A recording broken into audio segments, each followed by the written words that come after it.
Boa noite a todos. É uma alegria retornar aqui, né? Faz tempo que eu não ando por essa casa aqui, então é uma alegria sempre voltar a este lugar. Eu queria convidar os irmãos a abrirem a Bíblia de vocês lá no Evangelho de Marcos, no capítulo 10. Evangelho de Marcos, capítulo 10.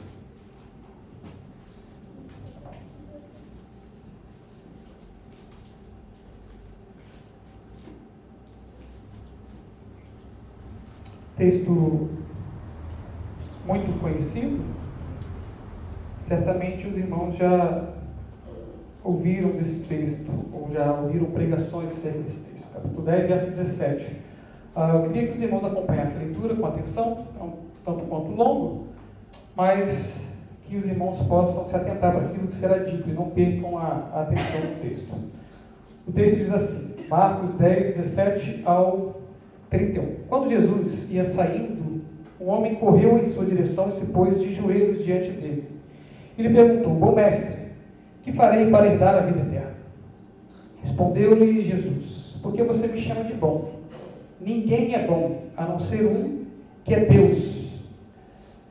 Você conhece os mandamentos: não matarás, não adulterarás, não furtarás, não darás falso testemunho, não enganarás ninguém, honra teu pai e tua mãe. Verso 20, ele declarou: Mestre, a tudo isso tenho obedecido desde a minha mocidade. Jesus olhou para ele e o amou. Falta-lhe uma coisa, disse ele. Vá, venda tudo o que você possui e dê dinheiro aos pobres, e você terá um tesouro no céu. Depois, venha, siga-me. Diante disso, ele ficou abatido e afastou-se triste, porque tinha muitas riquezas. Jesus olhou ao redor e disse aos seus discípulos: Como é difícil aos ricos entrar no reino de Deus. Então os discípulos ficaram admirados com essas palavras, mas Jesus repetiu: Filhos, como é difícil entrar no reino de Deus. É mais fácil passar um camelo pelo fundo de uma agulha do que um rico entrar no reino de Deus. Os discípulos ficaram perplexos e perguntavam uns aos outros: Nesse caso, quem pode ser salvo? Jesus olhou para eles e respondeu: Para o homem é impossível, mas para Deus não. Todas as coisas são possíveis para Deus. Então Pedro começou a dizer: Nós deixamos tudo para seguir-te. Respondeu Jesus: Digo-lhes a verdade.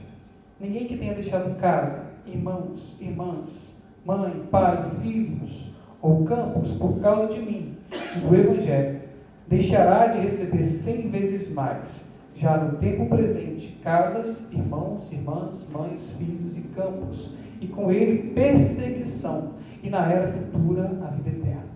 Contudo, muitos primeiros serão últimos, e os últimos serão primeiros. Irmãos, vamos orar mais uma vez, suplicando ao Senhor que nos ajude nessa noite especial, noite onde nós nos reunimos para ouvir a sua voz. Vamos orar.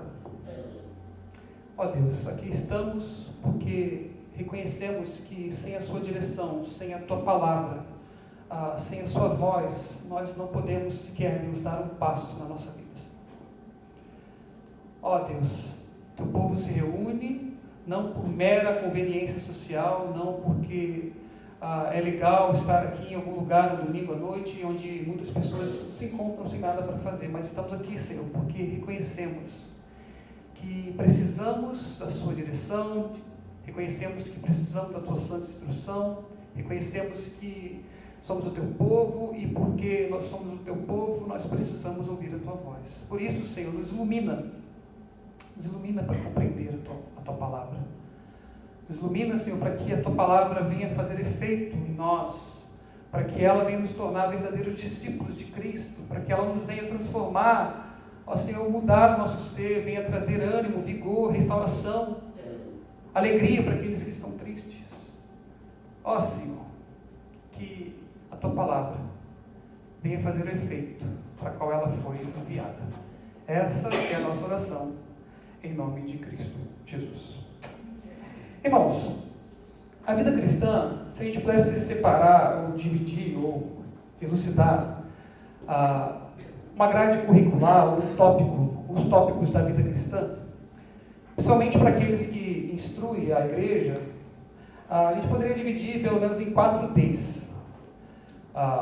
Drama, doutrina, doxologia, para ficar no D, né? Porque na verdade doxologia quer dizer louvor, e discipulado. Esses 4 temas, eles devem sempre estar permeando, sempre estar andando, deve estar em mente daqueles que instruem a igreja. E a igreja deve estar sempre atento para essas 4 coisas. Eu não vou explicar cada uma delas, mas vou falar aqui rapidamente sobre elas. O drama aponta para a história das Escrituras. A gente está cansado de ouvir histórias sobre Abraão, Isaac, Jacó, a própria narrativa acerca de Jesus. A doutrina é o que essas histórias representam, ou o que essas histórias têm a nos dizer acerca daquilo que devemos crer. Tanto uma quanto a outra deve nos levar à doxologia, que é o que? É o louvor. Mas tudo isso que permeia o ensino da igreja, deve redundar numa vida de discipulado a Cristo. E é importante dizer que nenhuma nem outra coisa é mais importante. Porque, veja, se eu conheço as histórias da Bíblia e eu ignoro as doutrinas que elas apontam, eu vou olhar para essas histórias e vou dizer, nossa, história é legal, hein? Não quer dizer nada para mim. Da mesma forma que se eu me apegar apenas às doutrinas teológicas da palavra, isso poderia se tornar algo abstrato. Mas o que isso tem a ver comigo? Como que isso se aplica? A gente não vê isso no dia a dia, a gente não vê, porque são doutrinas, são abstrações. E sem a narrativa, a gente não consegue se ver ou ver isso acontecendo. E veja, se eu apenas me apegasse, ou somente estimulasse a igreja a louvar o Deus sem ensinar drama e doutrina, eu poderia correr o risco de louvar algo que eu nem conheço. Não é verdade? Olha, louvem a Deus, ou adorem a Jesus, mas sem um arcabouço doutrinário, teológico, vocês poderiam estar adorando um Jesus à sua imagem e semelhança.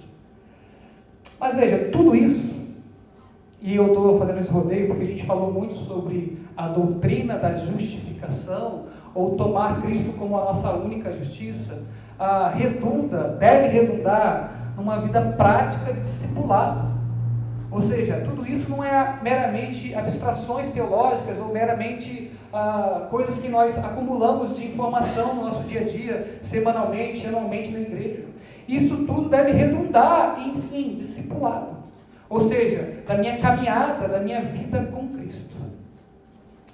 Bem, irmãos, nós lemos aqui um texto, tanto quanto longo, mas esse texto ele aponta para um convite especial. Na verdade, um convite inesperado, porque na verdade o jovem que se convida, e Jesus faz um convite para ele. E ao ser convidado, esse jovem é surpreendido, porque diante dele estava a verdadeira vida, que era Jesus. Ele queria a vida eterna. E o Evangelho de Marcos, meus irmãos, ele é um evangelho que vive nos convidando, ele vive nos confrontando, ele vive nos chamando a ser discípulos de Cristo. Todo final de narrativa do Evangelho de Marcos é um tanto quanto confrontador, porque a gente vê os discípulos surpreendidos e muitas vezes vacilando na fé, e muitas vezes nós vemos aqueles homens surpreendidos e embasbacados com Jesus, e às vezes as narrativas terminam com perguntas sem respostas, justamente porque é sempre um convite de Jesus ao discipulado. E o texto que nós vamos expor hoje fala desse conjunto de coisas: doutrina, drama, que a gente vê uma história acontecendo aqui, na verdade. A gente vê um homem se jogando aos pés de Jesus, querendo saber como que se deve herdar a vida eterna. Me explique, por favor. E a gente vai ver a doutrina da justificação, ou seja, de se tomar Cristo como a única justiça. Nós veremos Jesus se colocando como o único objeto de louvor dos homens. E, por fim, nós veremos que esse texto fala, assim, acerca da recompensa do discipulado. A recompensa do discipulado. Mas, no entanto, meus irmãos, esse texto também fala do anseio, fala de inabilidade, fala daquilo que só Deus pode fazer por nós, que nos é dar a vida eterna e nos transformar em discípulos de Cristo. E veja, irmãos, aqui eu falo com todas as letras que essas duas coisas são sinônimos: vida eterna e ser discípulo de Cristo. Parece um contrassenso ou redundante falar isso, porque muitas pessoas querem a vida eterna, mas não querem se ver como discípulas de Cristo. E aí eu vou explicar mais ou menos, aliás, eu pretendo explicar isso com clareza mais à frente, o que isso quer dizer. Porque, veja, meus irmãos, por que eu digo que isso é sinônimo? Porque aquele que arroga para si a vida eterna, em algum momento, ou seja, aquele que diz ter a vida eterna, em algum momento, esteve em uma encruzilhada, porque ele se deparou com o chamado de Cristo, com um convite, e ele perdeu tudo, mas no fim, essa pessoa ganhou a vida eterna. E esse também é um dos temas do Evangelho de Marcos, esse paradoxo de que você é convidado a deixar tudo para ganhar algo. Isso sempre é marca do discipulado cristão. Assim, meus irmãos, o chamado de seguir a Cristo, veja, não constitui uma obrigação adicional em nossas vidas. Veja, o chamado de seguir a Cristo não constitui uma adição de valores para a nossa vida. Mas antes, o chamado de seguir a Cristo, de ser discípulo de Cristo, julga, substitui e subordina todas as obrigações e alianças àqueles que Jesus diz: siga-me. Portanto, irmãos, tudo que impeça os homens, mulheres, de seguirem o chamado, incluindo a obrigação para com os pais, o amor a este mundo e as suas riquezas, é um perigo. É um perigo. Por isso, meus irmãos, vamos ao texto. Veja, logo no começo a gente vê que Jesus está caminhando em direção a Jerusalém. E aí um homem se coloca ao seu encontro, se joga ou fica diante de Jesus, ajoelhando dele e conversa com ele, fala com ele. Veja, o Evangelho de Mateus identifica esse homem como um jovem, tá? Um jovem qualquer. Já Lucas o identifica como um homem muito importante. E aí as epígrafes bíblicas, aquele textozinho que fica em cima dos textos, chamaram ele de jovem rico. Afinal, ele era jovem e ele era importante, então ele deve ser um jovem rico. No entanto, já no Evangelho de Marcos, esse homem é chamado de homem, só isso.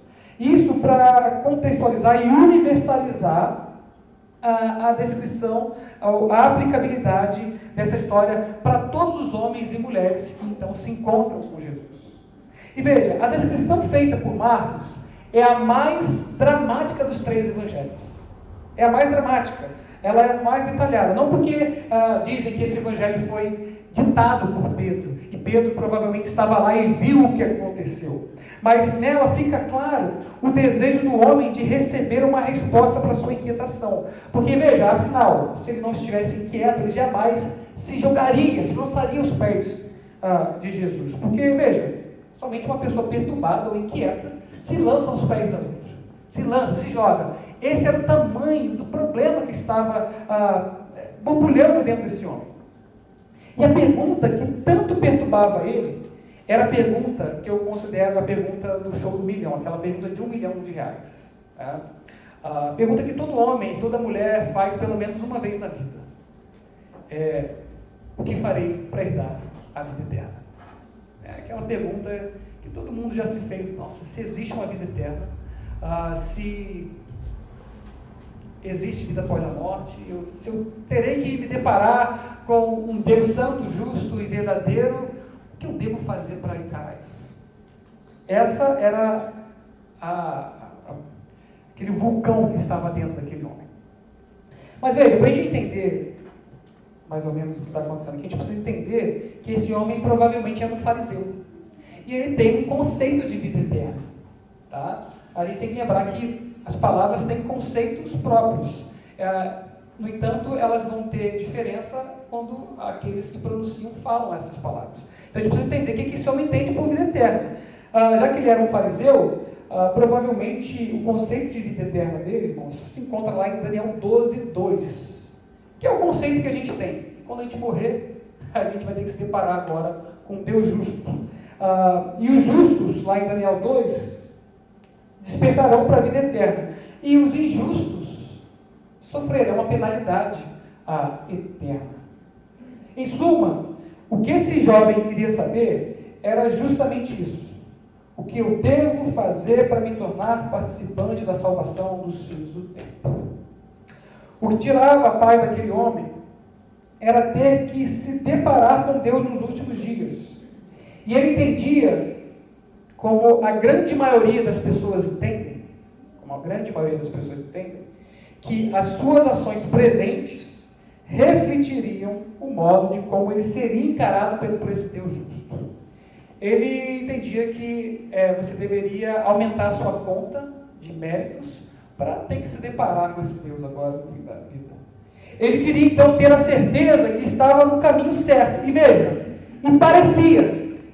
parecia querer fazer tudo para alcançar o objetivo da bem-aventurança eterna.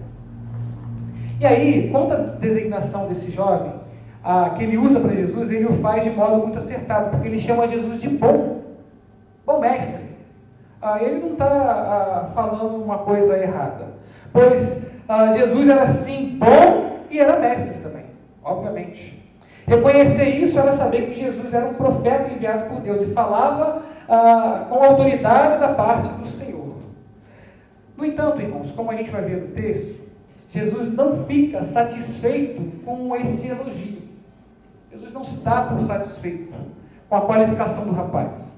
Não pelo fato de ele não ser bom, mas pela forma entendida do jovem do que é bom.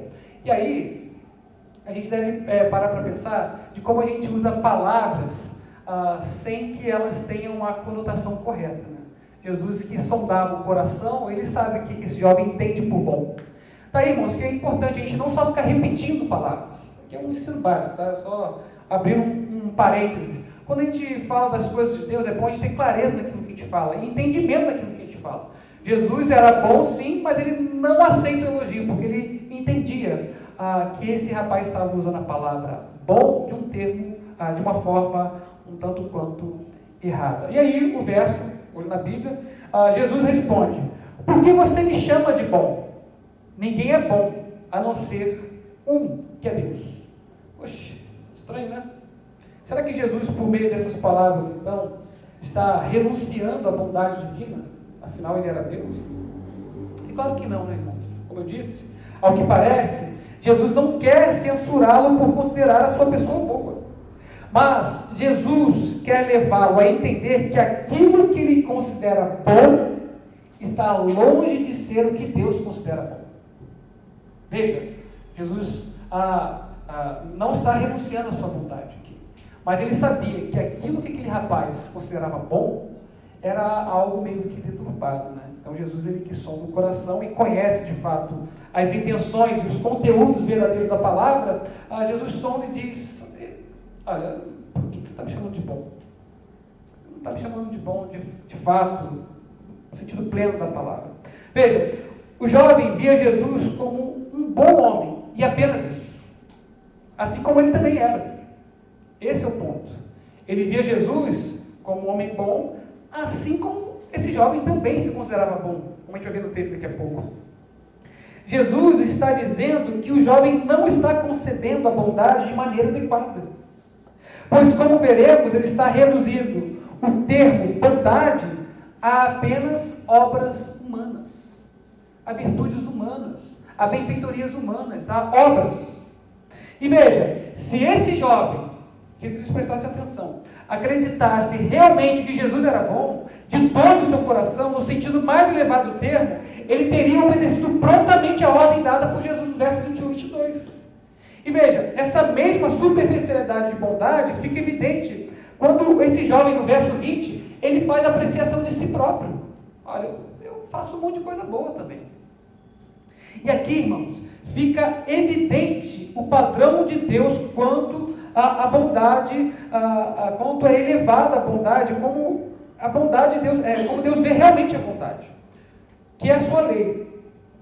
Veja, e aqui tem uma prática muito comum dentre os homens, muito comum. Veja se não é assim. Os homens, quando eles querem se sentir bem, eles costumam fazer o quê? Se comparar a outra pessoa e achar aquilo que possa evidenciar a sua bondade. É como quem diz assim: olha, eu faço isso, se eu faço isso, e aquela pessoa também faz isso, ela deve ser boa. Se eu faço isso e ela não faz, eu sou bom e ela é ruim. O homem, ele procura evidenciar a sua bondade quando ele fica se comparando a outras pessoas. E é justamente isso que esse rapaz está fazendo. Olha, se eu sou bom e faço essas coisas, esse profeta aí também é bom. Por isso ele chama Jesus de bom, e Jesus capta isso no ar, né? Jesus percebe isso. Mas o fato é, irmãos, que um homem, ele pode até ser bom diante do outro homem. A gente não precisa aqui relativizar a moralidade ou bondade, a gente não precisa fazer isso. Há sim pessoas melhores do que as outras, as pessoas mais morais do que as outras. O ponto é que você pode fazer isso com outra pessoa, mas com Deus você nunca pode fazer. Eu lembro que assim que eu comecei a tocar violão, grupo de música na igreja, né? E eu, muito dedicado, não faltava ensaio, coisa e tal, e fui reclamar com um amigo meu que a outra galera não estava tão afim igual estava, né? Recém-convertidos, irmãos. Aí fui lá botar papas nas línguas, né? Fui lá falar mal dos outros. E aí falei, olha, ô fulano, poxa, o pessoal dá muito mole, não ensaia, né? Poxa. E eu tô aqui me matando de ensaiar aquela coisa toda. Aí esse meu irmão falou assim, rapaz, você está falando isso porque você está se comparando a outras pessoas, né? Veja, quando você for se compara com Deus. Aí você vai ver que isso não é nada. E assim, aquilo ali, ele não deu manga, né, pano para manga, e eu aprendi uma lição. Eu falei, meu Deus, realmente, a gente tenta se comparar com outras pessoas para a gente se sentir bem. Mas quando no fim a gente é chamado a conceber bondade aos olhos de Deus, olhando para Deus.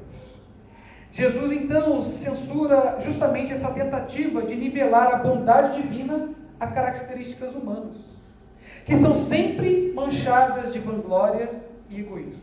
E aí Jesus pergunta para ele, olha, na verdade Jesus não pergunta, perdão, Jesus afirma, você conhece os mandamentos, não mate, não cometa adultério, não furte, não dê falso testemunho, não defraude ninguém, honra seu pai e sua mãe.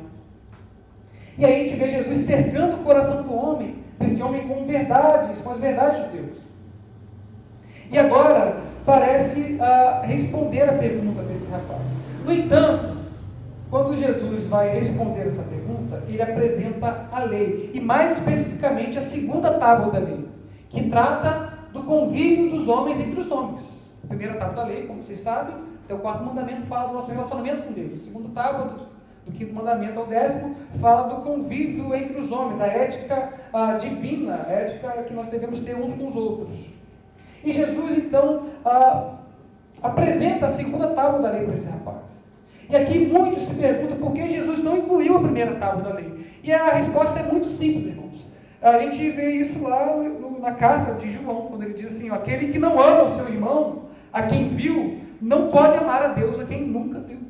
Então veja, se ele cumpre os mandamentos relacionados a outras pessoas, ele então cumpre o primeiro, o segundo, o terceiro, o quarto mandamento. E veja, outro ponto interessante é que Jesus, ao respondê-lo, apresenta a lei. Porque na verdade Jesus conhecia o coração dos rapazes. Pois é pela lei que vem o conhecimento do pecado. E a gente vê aqui então o amor de Jesus sobre esse rapaz. Ao apresentar a lei, Jesus então intencionava conduzir esse rapaz à salvação, à fé e ao arrependimento. Mas veja, ao que parece, esse jovem rico, em sua falsa compreensão de bondade, se afasta a cada vez mais da verdade. E aí, olha no texto, irmãos, o que o homem responde? Ele diz, mestre, tudo isso tenho observado desde a minha mocidade. Ou desde a minha juventude, né, como algumas traduções vão dizer. E veja, irmãos, ele não estava mentindo aqui. É verdade. Porque ele está sendo sincero em sua resposta. Porque se ele fosse um hipócrita, Jesus não olharia para ele em amor, como é descrito no texto. A gente vê Jesus censurando a hipocrisia dos fariseus inúmeras vezes. Como quem diz, faço o que eu falo, né, mas não faço o que eu faço. Falo o que eu faço. Desculpem, vou ler aqui. Mas o ponto é que realmente esse rapaz estava falando a verdade. Jesus não censurou, Jesus não acusou de mentira. Todavia, irmãos, apesar de uma vida conformada com a lei de Deus, veja, o coração do jovem ainda se encontrava ansioso e sem paz, que uma vida com Deus pode proporcionar. Agora vocês imaginam, irmãos, o rapaz então enche o pulmão e fala: mestre, não é que eu faço tudo isso que você falou? Mas veja, por que ele estava inquieto então? Por que ele não... Veja, ele estava tão inquieto a ponto de se jogar aos pés de Jesus. Mas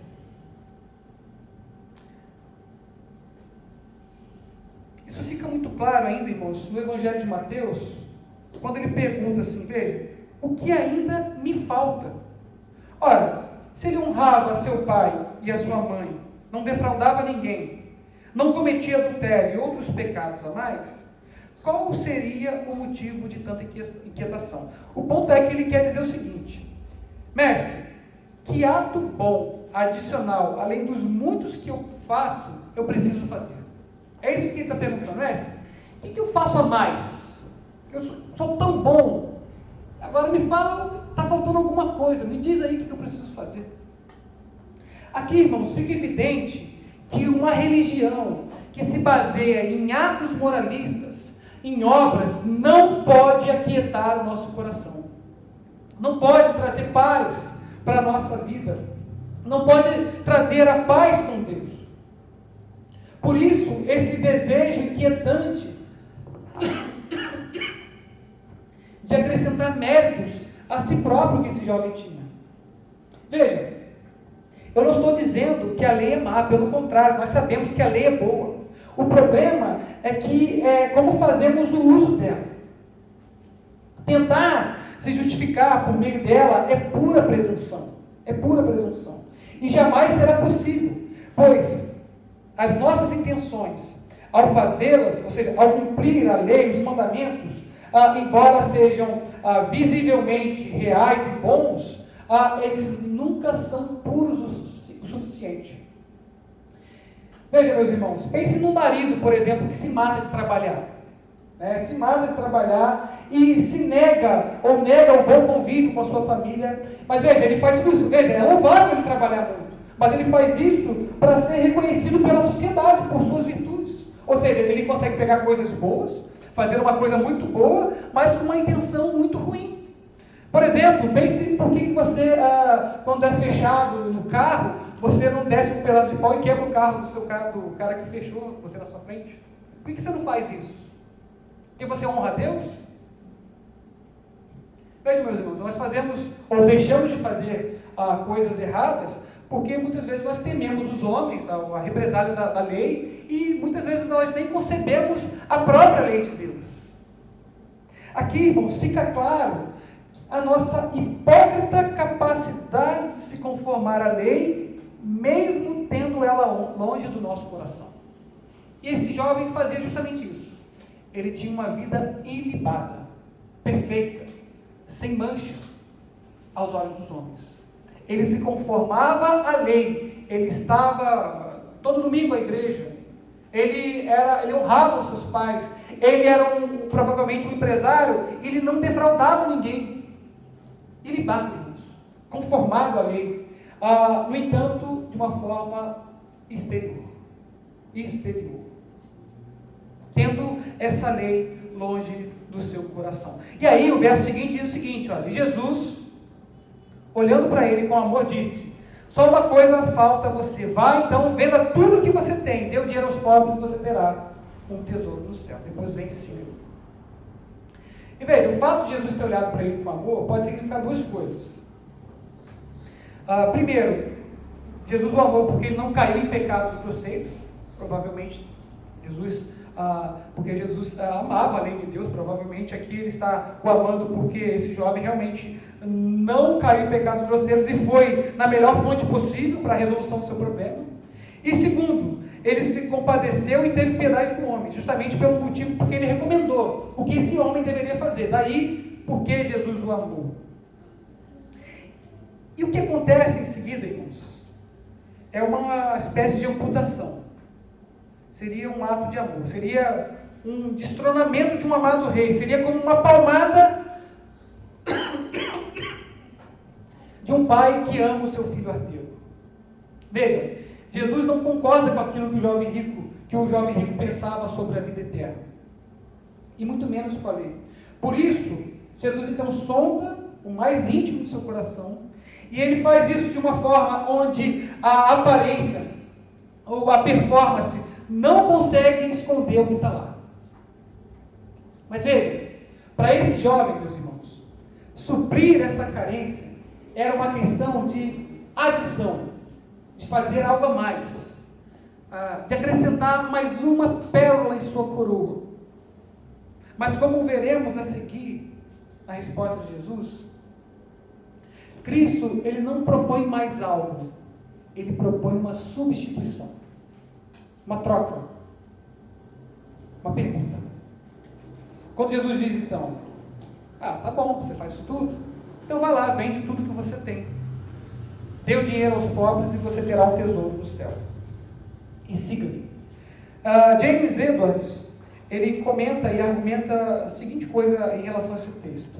Esse texto, ele é depois daquele texto que Jesus fala das crianças, que delas é o reino de Deus. Aí ele fala o seguinte: o reino de Deus é irônico. Afirma-se na história anterior que as crianças que não tinham nada para oferecer, tinham tudo.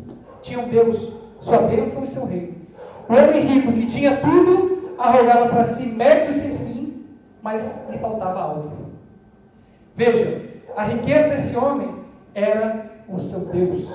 Ele cumpria a lei de forma perfeita, cabal, mas veja, ele fazia isso para sacrificar ao Deus riqueza.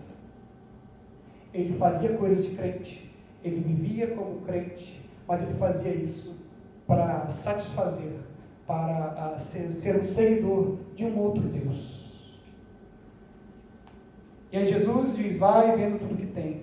E veja, ao propor o que fazer, por acaso então Jesus não está propondo aqui salvação por obras? Será que não é isso que Jesus está falando aqui? Tá bom, então vai lá, vende tudo que tem e me segue então.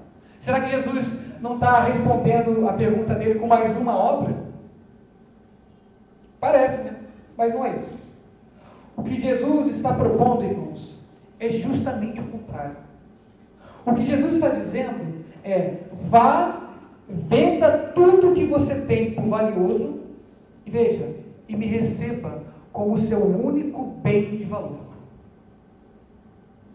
Me receba, me tenha como o seu único bem de valor. E veja, irmãos, é isso que é ser discípulo de Cristo. É tê-lo como seu único bem de valor. Veja, o mestre, então, ele não oferece mais uma regrinha. O mestre, ele não adiciona mais um checklist para você cumprir. Jesus, ao convidar ao discipulado, ele não aceita ser mais um adereço. Ele diz, vai então, você quer me seguir? Vai, vende tudo que você tem e me tenha como seu único e real valor. O mestre se oferece como substituto para as posses daquele homem. E aqui, irmãos, o ensino desse texto, dessa parte do texto, fica muito claro que a vida cristã, ou o discipulado cristão, ele não deve ser, então, apenas mais um adereço, ou mais um acréscimo, ou uma boa educação que nós damos aos nossos filhos, ou a nossa própria vida. Cristo não aceita ser mais uma opção na sua vida. Veja, meus irmãos, Jesus, ele não pede nada para aqueles que não o seguem. Isso é engraçado, né? Mas Jesus pede tudo para aqueles que são seus seguidores. Porque Jesus sabe o seu real, ele sabe quem ele é. Jesus é o filho amado, a qual dá prazer a Deus. Ele tem belezas, valores infinitos. Daí que Jesus não aceita ser mais um acréscimo na sua vida. E aí veja o que o texto diz, ele, porém, contrariado com essas palavras, retirou-se triste, porque era dono de muitas propriedades. E veja, depois de tanta clareza e instrução acerca do reino de Deus, e seu ingresso, era de se esperar que esse homem deixasse tudo e seguisse Jesus. Mas o que nós vemos aqui é justamente um coração aprisionado, incapaz de ver a riqueza do homem que estava fazendo aquele convite. Não, melhor não, porque eu tenho muito dinheiro, melhor ficar com o meu dinheiro mesmo aqui. Mas veja, meus irmãos, o Senhor não fez esse tipo de solicitação a outros homens ricos da Bíblia. Ele não fez essa solicitação a Abraão, por exemplo. Pelo contrário, ele enriqueceu Abraão. Ele não fez essa solicitação a José de Arimateia, que era um homem rico e era um discípulo de Cristo. É ele que conversa com os principais daquele momento e consegue o túmulo de Jesus. Abraão e José de Arimateia são exemplos de pessoas ricas e que andaram com Deus. No entanto, o Senhor não solicitou menos para eles. Por exemplo, Deus não solicitou menos a Abraão quando pediu Isaac. Deus não solicitou menos a José de Arimateia quando ele se tornou um seguidor de um homem crucificado, por exemplo. O ponto aqui não é o dinheiro. O ponto aqui não é o valor, a riqueza. O ponto aqui não é esse. O ponto é aquilo que deve ser valorizado. Cristo é a pérola de real valor. Cristo é o tesouro escondido no campo. E ser discípulo de Cristo não é vê-lo menos do que isso. O jovem, no entanto, aqui possuía muitas riquezas. Todavia, meus irmãos, as riquezas o possuía por completo. Veja, a gente não deve, então, subestimar o poder da idolatria. Por bem menos, meus irmãos, nós temos recusado o convite gracioso de Cristo. Sabe por quê, irmãos? Porque a idolatria, no fim, é uma das facetas daquilo que nós chamamos de amor próprio. Sabe isso que a gente ouve muito na internet, amor próprio? É idolatria, meus irmãos. Por bem menos, nós não somos nem tão ricos como esse jovem aqui. Por bem menos nós temos recusado o convite de sermos discípulos de Jesus, porque nos amamos demais e servimos os nossos ídolos, porque os nossos ídolos nos servem e nos satisfazem. Esse é o ponto. Servimos os nossos ídolos porque eles nos servem e nos satisfazem, e tudo isso longe de Deus. E aí, irmãos, Jesus, olhando ao redor, disse aos seus discípulos: como é difícil para os que têm riquezas entrar no reino de Deus.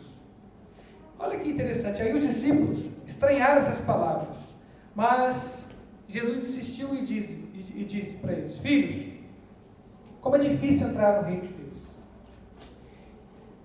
Ao olhar ao redor, Jesus sondou para ver a reação dos discípulos diante da partida do jovem e aproveitou para ensinar algumas coisas para eles. Primeiro, Jesus externa a dificuldade que é entrar no reino de Deus.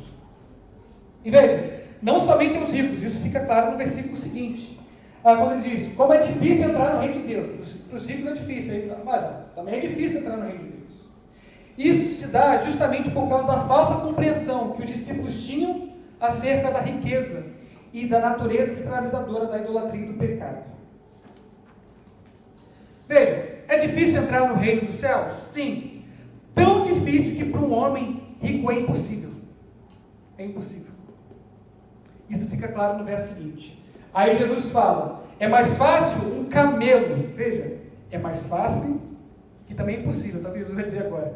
É mais fácil um camelo passar pelo fundo de uma agulha do que um rico entrar no reino de Deus. Irmãos, fica claro que Jesus está fazendo uma hipérbole aqui, né? Não é literal, né? Ele está exagerando. Ele quer criar um espanto dos discípulos. Ele quer deixar esses homens de fato tirar eles da comodidade. É claro que é impossível um camelo passar pelo buraco de uma agulha, mas isso sendo impossível, isso seria mais fácil do que um homem rico entrar no reino de Deus.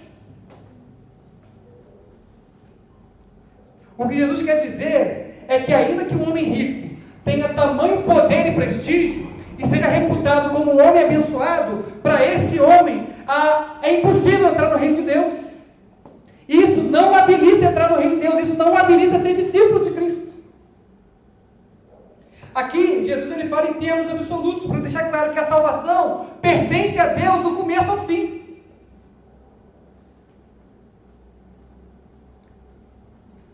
O homem que comete pecado, irmão, seja ele qual for, não pode se salvar. Pois o que está sendo exposto aqui nesse texto é a impossibilidade de autossalvação. Aqui, no caso, o amor à riqueza pode existir e com frequência existe em outras formas, que não o amor ao dinheiro. Portanto, irmãos, qualquer coisa que faça o homem esquecer de ter um espírito humilde como o de um pobre, ou a atitude de uma criança diante de Deus, isso é como se fosse um camelo diante do fundo da agulha. E aí veja o verso seguinte, olha a reação, acompanhe, veja a narrativa, ele diz assim, olha, eles ficaram então muito admirados, dizendo entre si. Aí vocês devem imaginar então, eles virando um para o outro, cochichando no ouvido do outro. Olha, sendo assim, se o cara rico não pode entrar no reino de Deus, quem que pode então? Esse era o cochicho deles. Porque eles, veja, o texto diz que eles ficaram admirados, né? E aí veja, a reação dos discípulos é a mesma do jovem. A resposta do mestre parece algo absurdo, irmãos. E o coração altivo recebe isso como algo ofensivo. Pois a declaração do mestre os leva à compreensão daquilo que eles não têm. E essa perplexidade se dá porque eles pensaram, primeira coisa, o que ele falou sobre o rico no verso 23, ele disse sobre todos os homens, no verso 24. Segundo, embora nem todo homem seja rico, aquele que é pobre deseja ser rico. Esse é o ponto. Aqui, então, fica claro que para os discípulos, a riqueza, o bem-estar social, a bênção de Deus, ou a riqueza, o bem-estar social, era sinal da bênção de Deus. E veja, eles associavam isso como se fosse algo relacionado à salvação. Em suma, se os ricos, que eram abençoados por Deus na cabeça dos discípulos, não poderiam ser salvos, o que dirá esse bando de pobretão que andava atrás de Jesus? Esse é o raciocínio deles. Olha, se esse homem que é abençoado por Deus não pode ser um seguidor, um discípulo de Cristo, então o que a gente faz então aqui? E aí, irmãos, vem o que eu acho que eu considero aqui o cerne desse texto. Verso seguinte diz assim, Jesus olhando para eles, disse, para os seres humanos é impossível, contudo, não para Deus, porque para Deus tudo é possível. Engraçado que a gente normalmente associa esse texto com milagre, né, com bênção, e olha que legal, né, esse texto está falando do poder de Deus para fazer homens, pecadores, discípulos dele. Que legal, né? Nesse momento, o mestre olha com o seu olhar penetrante que sonda o mais íntimo do coração humano, irmãos, e faz uma declaração dramática e perturbadora. Pois quando ele diz que é impossível, é justamente isso que ele quer dizer. E em cada ponto, do início, meio e fim, o homem é completamente dependente de Deus para a sua salvação. De outro modo, jamais poderíamos chamar Jesus de Salvador. E veja, se a gente pudesse contribuir para a nossa salvação, nós não poderíamos chamar Jesus de Salvador, e sim de ajudador, por exemplo. Tornar-se discípulo de Jesus é uma obra sobrenatural que depende dele, irmãos. Depende do chamado. Por isso, Jesus fala, olha, é impossível para os homens. É impossível. Mas veja, não é impossível só para o rico, não. É impossível para qualquer homem. Daí, irmãos, é um consolo para nós, para aqueles que aqui estão perseverando, orando, buscando a Deus, pelos seus entes queridos, por exemplo, em relação à salvação, à conversão. Veja, é impossível sim para você. É uma notícia realmente assoladora saber que é impossível para o homem se tornar discípulo de Jesus Cristo.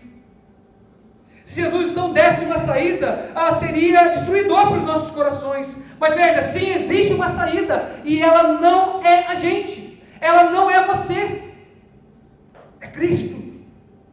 E glória a Deus por isso. Graciosamente, irmãos, o Senhor, em sua eterna vontade, faz aquilo que é impossível aos olhos humanos. Salva pecadores e os faz discípulos de Cristo, visto que na salvação apenas contribuímos com a necessidade de sermos salvos. E aí, irmãos, Pedro, ainda pensando na recusa do jovem rico, se vê na condição de externar uma preocupação dos discípulos. E é interessante isso aqui. Veja o que Pedro diz.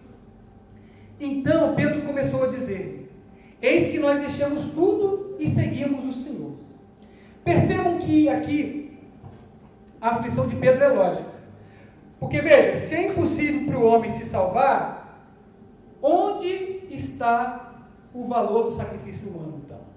Porque veja, se é impossível se salvar, então a pergunta de Pedro é básica, né? Mas Senhor, a gente deixou tudo para te seguir. E a gente aqui, como é que fica? Se não tem valor nenhum do nosso esforço aqui, né? O que eu estou fazendo então aqui? É a pergunta de Pedro. Veja, ainda que o sacrifício ou o esforço humano seja longe de ser ideal, mesmo assim, da perspectiva humana, irmãos, daqueles que deixaram tudo para trás, daqueles que tomaram Cristo como seu único e real valor, de alguma forma é custoso sim e é dolorido. De modo, irmãos, vejam, a gente que é reformado, tem um problema muito sério com a palavra obras. Se eu vier para cá, eu saio da câmera, né? Então, deixa eu voltar para cá. Obras, porque a gente associa a obra normalmente a uma coisa que Deus repudia. Num certo sentido, é verdade isso. Mas veja, o que Deus repudia não são as obras. O que Deus repudia é o mérito. É o mérito. O mérito. Veja, Deus não se desagrada do seu esforço. O Senhor não tem problema de você se esforçar para estar aqui. Não é ruim você falar, meu Deus, eu estou aqui, Senhor, me esforçando para estar aqui. Isso não é um problema. O que o Senhor se opõe é o mérito próprio, é a autojustiça. É aquele que diz, Senhor, eu estou aqui, veja, agora o Senhor me deve.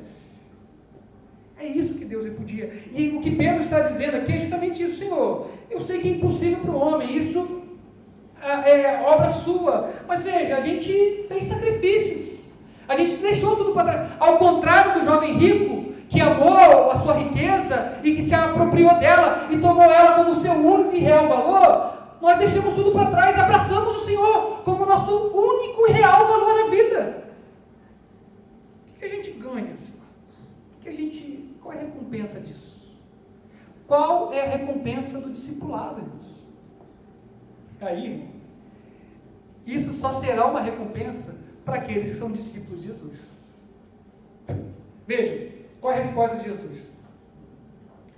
Jesus respondeu, em verdade lhes digo, que não há ninguém que tenha deixado casa, irmãos, irmãs, mãe, pai, filhos ou campo por minha causa e por causa do Evangelho, que não receba já no presente 100 vezes mais casas, irmãos, irmãs, mães, filhos, pai, e campos, com perseguições, e no mundo por vir receberá a vida eterna. E aí, irmãos, vejam, o primeiro aspecto a ser notado nas palavras de Jesus é que a declaração dele é uma promessa. E veja, e ela é direcionada a todo aquele que foi alvo do poder libertador de Deus, ou seja, aqueles que foram discípulos. E veja, essa promessa é prometida para aqueles que deixaram tudo para trás, que tiveram a causa motivadora desse sacrifício, Cristo e o seu Evangelho. Tá? É preciso enfatizar nesses dias, porque há muito cristianismo sem Cristo hoje em dia, né? Há muito Deus, Pátria e Família sem Cristo. Há muito disso hoje em dia. Então veja, a causa motivadora dessas promessas é Cristo e seu Evangelho. Aqueles que deixaram tudo para trás por amor a Cristo e por amor do seu Evangelho. E o custo, irmãos, é a lealdade suprema, acima da lealdade que temos com as nossas famílias e bens. Mas esse sacrifício só será de alguma forma validado se for pela motivação correta. E se a causa for medida pela compreensão correta de quem é a pessoa de Cristo e o que é a sua boa nova. É igual aquele cara assim, que deixou tudo para trás, mas ele não tinha nada para deixar para trás, né? Eu deixei tudo para trás porque era conveniente. Não, irmãos. Jesus está dizendo assim, aqueles que deixaram tudo para trás, sabendo quem eu sou, por mim, reconhecendo o meu real valor. A recompensa que Cristo promete, ela tem relação com aquilo que fica para trás. E está relacionado justamente com a sua pessoa e com aquilo que Cristo tem por valioso, que é o quê? O seu povo.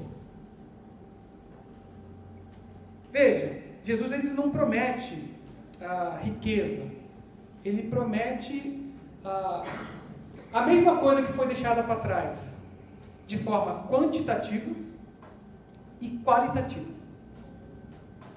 Pois o que ele promete, além de ser um valor superior, veja, pois o seu amor está sobre o seu povo, não visa ser somente uma recompensa para o futuro, mas também uma provisão para o presente. Além de ser superior quantitativamente, porque ele diz 100 vezes mais, também será qualitativamente, pois será uma dádiva de Deus com seus valores e seu reino. O que Jesus está dizendo aqui, irmãos, é que aqueles que deixaram tudo para trás, o mundo para trás com seus valores, inclusive se fosse necessário até a sua família, essa pessoa não ficaria desamparada, porque ele receberia 100 vezes mais. Ele receberia, irmãos, a promessa de Deus aqui é a igreja de Cristo, é a igreja do Senhor. O que vou dizer aqui, irmãos, é polêmico, mas ao deixar todos os antigos laços para trás e nos tornarmos discípulos de Cristo, Jesus não promete a restauração dessas coisas, veja, nem promete a conversão daqueles que a gente deixou para trás, mas Ele nos promete nos incluir no seu povo. E veja, irmãos, isso é muito valioso. Essa promessa é uma provisão para o agora e uma dádiva para o futuro. E veja, isso só será uma alegria para aqueles que tomaram Cristo como seu real valor. Sabe por quê, irmãos? Porque aqueles que tomaram Cristo como seu real valor amam aquilo que Ele ama. E Cristo ama o seu povo a ponto de se entregar por eles. Veja, Cristo, Ele faz promessas, Ele promete a igreja, irmãos. Aqueles que deixaram tudo para trás não ficarão só, não ficarão desamparados, não ficarão abandonados, terão uma família 100 vezes maior, terão 100 vezes mais casas. E que sentido isso, irmãos? Porque tudo que é meu é de vocês, tudo que é de vocês deve ser nosso, porque nós pertencemos e temos Cristo como nosso real valor. Mas Jesus, Ele, além dessas dádivas, juntamente com essas dádivas, Ele diz com perseguição. Esse relato nos lembra que servir a Deus é se colocar em oposição ao mundo. Servir o Senhor é ter a garantia que seremos odiados, irmãos, pelos filhos de Satanás.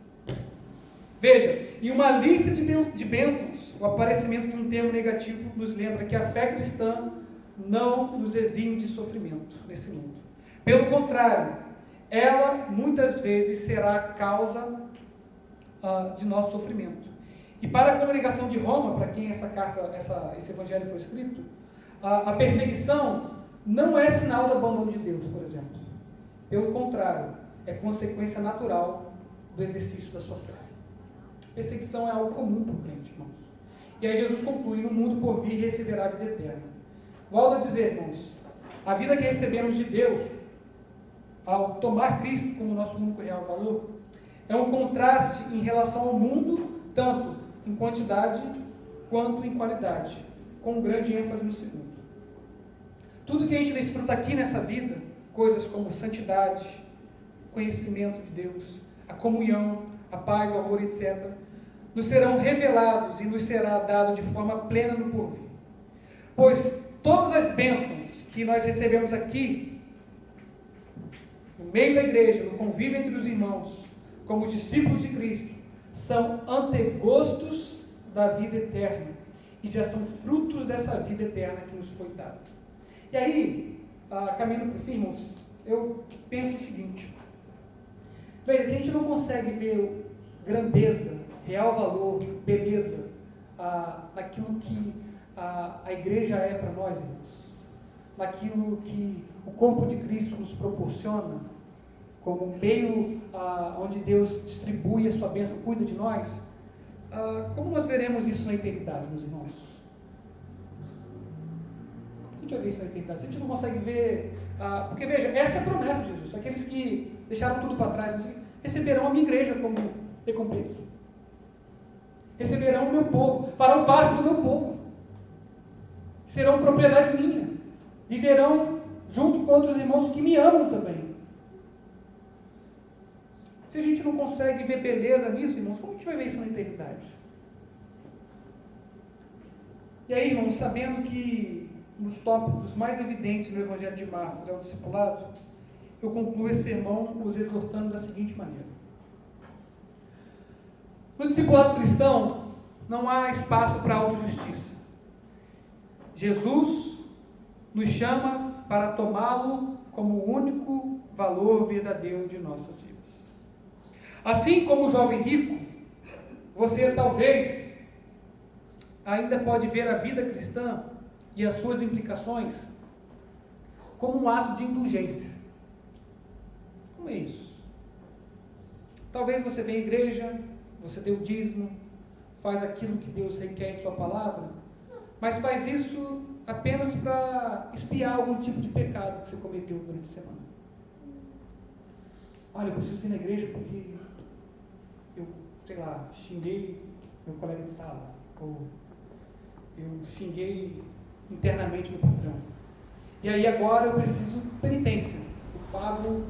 Talvez você tenha concebido, talvez você está concebendo a vida cristã dessa forma.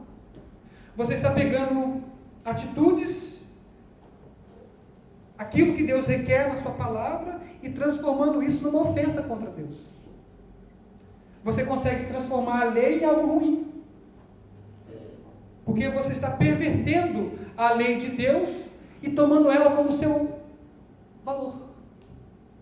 A sua obediência tem transformado a sua vida, ou é a sua obediência que tem dado valor para a sua vida. Olha como eu sou bom, olha como que eu faço as coisas boas. E o contrário também é verdade mesmo. Talvez você esteja se martirizando porque você tem cometido pecados. E veja, não é ruim. Pelo contrário, você deve sim sofrer, se arrepender, chorar, lamentar pelos seus pecados. Mas veja, não é fazendo coisas que a lei de Deus requer que você vai ficar quite com Deus. É confiando em Cristo apenas. Se arrependendo e colocando a sua esperança, se apoderando da justiça de Cristo. Por isso, se você está fazendo ou vive, ou tem visto a vida cristã dessa forma, se arrependa. Se arrependa de menosprezar o convite gracioso do Senhor Jesus, de usar a sua lei, ou até mesmo os meios de graça para se justificar, e com isso tornar Jesus apenas um utensílio a mais de sua autossatisfação. Veja, pensa quantos não ceiam apenas para dizer que cearam. Veja, eu estou aqui, hein? Veja, você está transformando um meio de graça para demonstrar que você está aqui, está aqui com a igreja, coisa parecida. Veja, irmãos, Cristo te convida a deixar todas essas falsas garantias e valores e se apegar somente a Ele. Segundo ponto, após nos convidar e solicitar que façamos uma troca real de valor e não apenas um acréscimo, o Senhor, que é gracioso, também, irmãos, nos faz promessas. Por isso, quando as incertezas e tentações baterem em sua vida com dúvidas de que se realmente vale a pena seguir a Jesus, irmãos, se apegue às promessas de Jesus. Os discípulos se viram temerários quanto à decisão que eles tomaram de tomar em Cristo como seu único real valor. Eles perguntaram: mestre, e a gente? Nós sim deixamos tudo para trás. Cristo, que é Deus e tem compaixão dos homens de pouca fé, Ele nos presenteia com promessas. E veja, Ele garante de forma antecipada tudo aquilo que eles receberão no futuro. É como se Ele dissesse: eu lhes garanto esse futuro, vocês não ficarão só. Vocês serão parte do meu povo. Aqui está o reino de Deus, aqui está a igreja, com todas essas realidades presentes. Por isso, irmãos, se apeguem às promessas, quando a dúvida em relação a seguir a Cristo bater à sua porta, desfrutando dessa realidade já presente, que é o convívio do povo de Deus. Por fim, como eu disse, essa promessa tem um valor, tem a ver com o seu povo. Ser discípulo de Cristo, irmãos, não é uma garantia de que tudo irá bem, mas que você, como discípulo dele, sempre estará amparado pelo cuidado paternal do Senhor. E veja, esse cuidado virá por meio de outros discípulos. Se tornar discípulo é tomar Cristo como o bem supremo de sua vida e amar aquilo que Ele ama. Veja, meus irmãos, hoje é muito comum crentes perderem de vista do que é pertencer a uma igreja. Jesus a associa com a vida eterna, de modo que é a igreja que irá desfrutar dessa vida eterna. É o povo de Deus, são aqueles que tomaram Cristo como seu único e real valor, que se alegram com aquilo que Cristo se alegra. Por isso, ou assim, nós não podemos desassociar Cristo da vida eterna, como também nós não podemos desassociar a vida eterna do discipulado, e não podemos desassociar o discipulado cristão da igreja do Senhor. Não existe vida eterna sem igreja. Não existe discipulado sem vida eterna. Não existe vida eterna sem discipulado, e por aí vai, é uma simbiose. Isso tudo quer dizer a mesma coisa. Aqueles que são discípulos de Cristo herdarão a vida eterna. Aqueles que fazem parte da igreja de Cristo herdarão a vida eterna. Aqueles que tomaram o Cristo como seu único e real valor herdarão a vida eterna. Por isso, meus irmãos, valorizem essa igreja. Por isso, valorizem a sua igreja, pois ela é a recompensa, ela é a promessa de Deus para aqueles que se tornaram discípulos de Cristo. Vocês não ficarão sós. Vocês serão cuidados por mim. Vocês que deixaram tudo para trás, vocês que tomaram o Cristo como seu único e real valor, não ficarão desamparados. Feche seus olhos, meus irmãos. Como eu disse, Cristo não pede nada para aqueles que não o seguem, mas pede tudo. Solicita tudo para aqueles que aceitaram o seu chamado e disseram sim. Senhor Deus, nós te agradecemos, Senhor, por tua palavra aqui exposta. Não nos deixe, Senhor, ter os olhos anuviados, de modo que nós não possamos ver a beleza de quem é o Senhor e de quão grande e quão valoroso é o seu chamado, Senhor. Ó Deus, nós não queremos ser como esse jovem que amou mais, que encontrou nas suas riquezas o seu único valor, Senhor. Antes, nós queremos dizer sim. Assim como os discípulos deixaram tudo para trás, Senhor, porque encontraram no Senhor a real satisfação da vida, a real justiça, o real mérito de valor para a sua vida. Nós queremos ser esses que dizem sim, porque tu és belo, tu és santo. Conhecer o Senhor, conhecer a Deus e aquele que o enviou, Cristo Jesus, isso é a vida eterna. Isso é a vida em abundância. Isso é a vida verdadeira. Ó Senhor, não nos deixe nos apegarmos, Senhor, a outros valores desse mundo, as glórias desse mundo, as fotos de Instagram, Senhor, ao brilho desse mundo caído. Mas Senhor, como nós aqui ouvimos, somente o Senhor pode nos transformar em discípulos seus. Transforma-nos, Senhor. Transforma-nos. É impossível para nós, mas tudo é possível para o Senhor. Essa, Senhor, é a nossa oração. Em nome de Cristo Jesus. Amém. Irmãos, vamos colocar de pé nesse momento.